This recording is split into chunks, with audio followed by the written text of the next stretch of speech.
GB News can exclusively reveal that Labour Lord Glassman has broken ranks and teamed up with Nigel Farage to back a parliamentary bill that calls for a statutory inquiry into Pakistani grooming gangs. This is ramping pressure up now on the Safeguarding Minister Jess Phillips. She insisted yesterday that the government and her were taking action. This government is determined to get to the truth of both historic and current grooming gangs, to ensure perpetrators are punished and to deliver justice and accountability for victims and survivors. That is why we are pressing ahead with key recommendations of the independent inquiry, including the mandatory duty to report. Well, I spoke to Tory MP Katie Lam, who is also calling for a full public inquiry. Now, she didn't hold back when it came to Jess Phillips. Here is how that interview went. There were lots that the last government did do. There were lots of things that the last government did do within 14 years, but we didn't really start to appreciate quite the scale of this horror and the need for a national inquiry until relatively recently within that 14 years. But they should have done. OK, because one of the arguments is that there was a case study that a Rotherham grooming gang survivor was awarded about 425 grand in compensation. She successfully sued her rapist. And if you do the numbers on that, if you play that out across the country, that could obviously then run into the tens of billions of pounds. I can't help but note that the Tory government refused compensation for a while for the victims of the infected blood scandal. The allegation would be that the Tories didn't do that because they didn't think that we had the money. I don't have any reason to think that that is true. And I think if anybody is seeing that as a factor in whether or not to hold this national inquiry, I think that would be appalling. We're talking about truth for the public and justice for children for what is probably the most awful thing to have happened in this country in anybody's living memory, bar perhaps the Second World War. You know, this can't be about money. OK, so you obviously are full square behind a national inquiry. Labour don't seem to be. I mean, Lee Anderson, obviously formerly of your parish, now Reform, of course, asked Jess Phillips in the Commons yesterday if she was part of the cover-up. She said no. Do you think she is? I think this is about getting transparency for everybody, for these children who've suffered, for their families and for the public. I don't necessarily think it's fair to say that Jess Phillips is part of the cover-up, but she is at the moment refusing to hold a national inquiry, and that's what we need. So until she's willing to do that, she certainly isn't part of the solution. Do you think she's compromised? I mean, the demographics of her seat, there's a large Pakistani community there and in that region in general. I mean, that might be the obvious answer as to why she's not willing to call a full-blown national inquiry.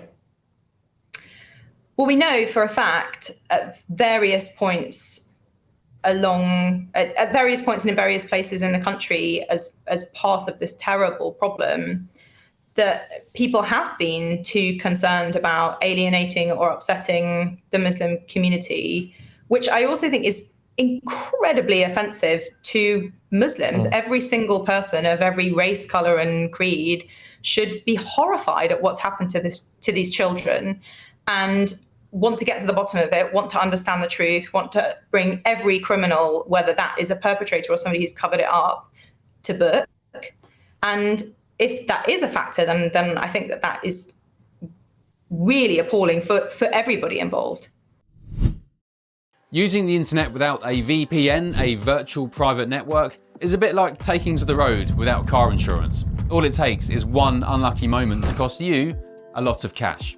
This video's sponsor is Private Internet Access. They are the VPN to help keep you safe. Click the link in the description below to find out why over 30 million people have downloaded PIA to protect themselves online. A virtual private network is an app that hides your IP address and helps keep your data private. When you're browsing the internet at home, you give up a large amount of data to businesses, to shops, and indeed to social media giants too. Hackers have the ability to steal your personal data with ease, including sensitive information such as passwords, keystrokes, and even your personal photos. Private Internet Access helps protect your personal data by encrypting your internet connection to keep your data out of the hands of cyber criminals. And it's not just hackers either to be concerned about. Information can be censored too. When Canada passed their C18 bill, social media giants decided to ban news content on their platforms. But PIA can protect your ability to consume the news and content you love. Private internet access is available for Windows users, Mac OS, Android, Linux, iOS, and you can use one PIA subscription to protect an unlimited amount of devices. And we've got a huge GBNews discount for you too. Click the link in this video's description and you'll get a massive 83% off PIA. That's under £2 a month, the price of a coffee, and you'll get an extra 4 months completely free on top. Also, there's a 30-day money-back guarantee too. Visit piavpn.com/GBnews to start protecting yourself digitally today. Why aren't we just deporting these people? We've got people that have been scheduled for deportation, like Abdul Kwari Rauf, for example, for probably about 12 years now, I think, actually. Why aren't we just deporting them? Well, where they're foreign nationals, we should be. The Conservatives, I in fact myself, tabled an amendment to the most recent Borders Bill to say that all criminals who are foreign nationals, regardless of how long the sentence is for, should be deported and that they shouldn't have any recourse to stay in this country. What happens at the moment is people will bring asylum applications and also appeals under usually the most common are Articles 3 and 8 of the European Convention on Human Rights, and will block their deportation through the courts. I just want to return to something you said earlier, because Jess Phillips is very keen to say that she spent her whole life standing up for women and girls. Oh, she may well have done. But this is a big test of that now, isn't it? And do you think currently, as it stands, she is letting down predominantly working class, predominantly white girls? Is she currently letting those down? The real test is what we do when we're in power, and the Labour Party is in government now, and Jess Phillips holds this ministerial brief. And I think by far the most important and impactful and positive thing that she can do for these victims and for the public who deserve to know the truth is hold a national inquiry. And as I say, if she's not willing to do that, then I think, unfortunately, yes, she is letting those girls down and their families too, and all of us. There's also an opportunity for Labour MPs to really put the squeeze here on the Minister and on the Prime Minister. What would you say to those who are not doing that, who are reluctant to do it?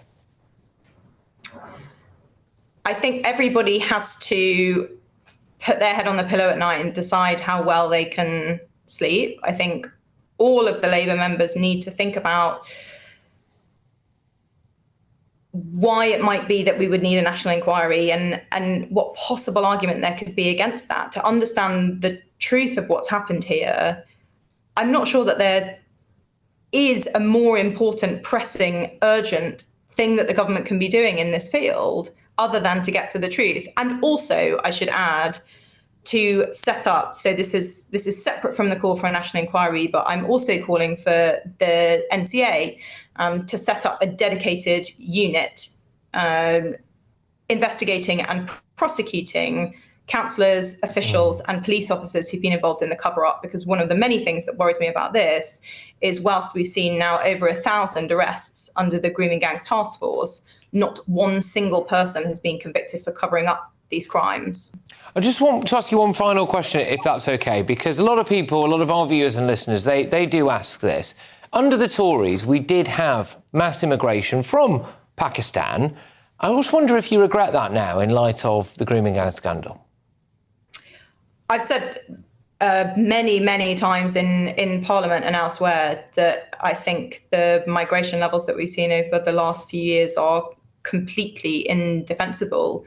Whether it's from Pakistan or not, even just the sheer numbers, nearly 1 million people on net, 1.6 million people at gross level of immigration is unmanageable for any country and for any culture. OK, well, thank you very much for your time today, Katie. It's an absolute pleasure to have you on the show. I do hope to talk to you again very, very soon as well, because I know this is an issue that you're going to fight for tirelessly, and you're certainly not going to give up on, at all. So thank you very much. I hope you take care. I look forward to it. Thank you for having me. Well, there we go. I mean, the Conservatives do have a lot to answer for when it comes to the high level of immigration they oversaw from the part of the world that is disproportionately represented when it comes to grooming gangs, I think. But there we go.